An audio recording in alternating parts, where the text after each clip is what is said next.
మరో బ్రేకింగ్ చూస్తున్నాం. మద్యం పాలసీ కుంభకోణం కేసులో ఢిల్లీ సీఎం అరవింద్ కేజ్రీవాల్ కు కోర్టు 6 రోజుల కస్టడీ విధించింది. 10 రోజుల పాటు కేజ్రీవాల్ కస్టడీకి ఇవ్వాలంటూ రౌజ్ అవెన్యూ కోర్టును ఈడీ కోరింది. చివరకు ఈ నెల 28 వరకు జ్యుడిషియల్ కస్టడీని విధిస్తూ కోర్టు వెల్లడించింది.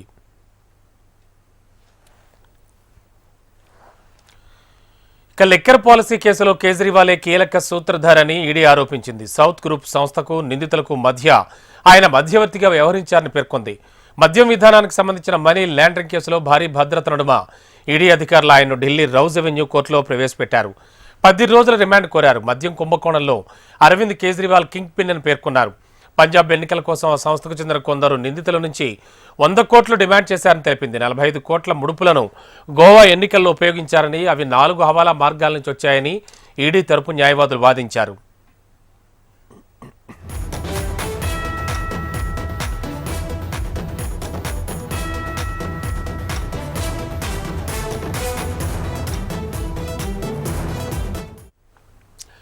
బ్రేకింగ్ లో చూస్తున్నాం. మద్యం పాలసీ కుంభకోణం కేసులో ఢిల్లీ సీఎం అరవింద్ కేజ్రీవాల్ కు కోర్టు 6 రోజుల కస్టడీ విధించింది.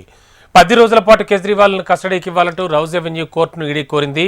చివరకు ఈ నెల 28 వరకు జ్యుడిషియల్ కస్టడీని విధిస్తూ తీర్పు వెల్లడించింది కోర్టు. ఇదే అంశానికి సంబంధించి లేటెస్ట్ ఇన్ఫో అందించడానికి మా కరెస్పాండెంట్ శిరీష్ టెలిఫోన్ లైన్లో సిద్ధంగా ఉన్నారు ఢిల్లీ నుంచి.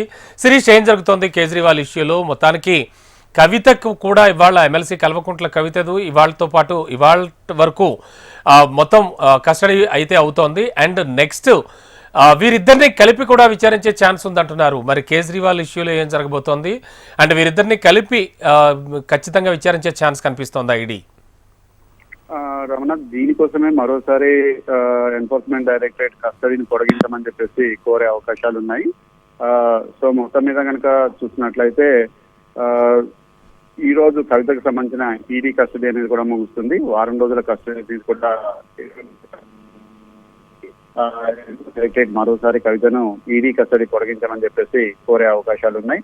అయితే ఈడీ కస్టడీ అనేది కూడా పొడిగించిన తర్వాత అప్పుడు కేజ్రీవాల్ తో కలిపి విచారించే అంశాన్ని కూడా ఈ రోజు ఎన్ఫోర్స్మెంట్ డైరెక్టరేట్ కవిత ఈడీ కస్టడీ పొడిగింపు పిటిషన్ సందర్భంగా పిటిషన్ అనేది కూడా కూడా ప్రశ్న.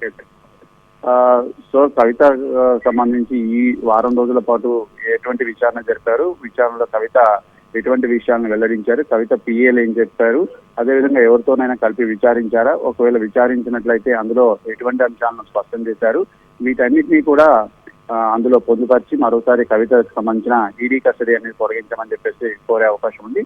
కేజ్రీవాల్ కూడా ఈ నెల 28వ తారీఖు వరకు కూడా ఈడీ కస్టడీ అనేది కూడా పొడిగించిన నేపథ్యంలో కవితకు సంబంధించి ఈడీ కస్టడీ అనేది కూడా అంటే ఈ నెల 28 వరకు కేజ్రీవాల్ కు సంబంధించి ఈడీ కస్టడీ అనేది కూడా ఉంది. కాబట్టి ఈలోపు కేజ్రీవాల్ తన పదవికి రాజీనామా చేస్తారా లేదనేది కూడా చూడాలి. ఎందుకంటే రాజ్యాంగబద్ధమైన పదవిలో ఉన్న వాళ్ళు 24 గంటలు అరెస్ట్ అయితే కనుక 24 గంటలు అరెస్ట్ అయితే కనుక ఆ తర్వాత ఆ పదవికి సంబంధించి కొంత ఇబ్బందికరమైన పరిస్థితి అనేది కూడా ఏర్పడుతుంది.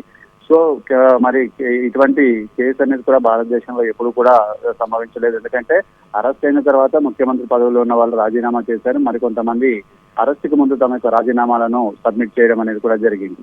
కానీ ఇక్కడ ప్రధానంగా చూసినట్లయితే కవితకు సంబంధించి కేసులో కవిత ఇచ్చిన వివరాలు కానీ కవితకు సంబంధించి విచారణలో కానీ ఏవైనా విషయాలన్నిటి కూడా కేజ్రీవాల్ కు సంబంధించిన వచ్చాయా అనేది కూడా చూడాల్సింది. దీన్ని బట్టి కేజ్రీవాల్ కు సంబంధించిన విచారణ అనేది కూడా కొనసాగే అవకాశం ఉంది. కేజ్రీవాల్ కు 28 వరకు కస్టడీ అనేది కూడా ఉంది. కాబట్టి ఈ కస్టడీలో భాగంగా కేజ్రీవాల్ ను అనేక మందితోటి కలిపి అంటే ఈ కేసులో ప్రధాన ఆరోపణలు ఎదుర్కొంటున్న వాళ్ళు ఎవరైతే ఉన్నారో వాళ్ళతోటి కలిపి ప్రధానంగా విచారించే అవకాశాలన్నింటి కూడా ఇక్కడ కనపడుతున్నాయి. సో కవితకు సంబంధించిన ఈడీ కస్టడీ అనేది మరొక 4 నుంచి 5 రోజుల పాటు పొడిగించే అవకాశాలు అయితే స్పష్టంగా కనపడుతున్నాయి. Okay, thank you Suresh.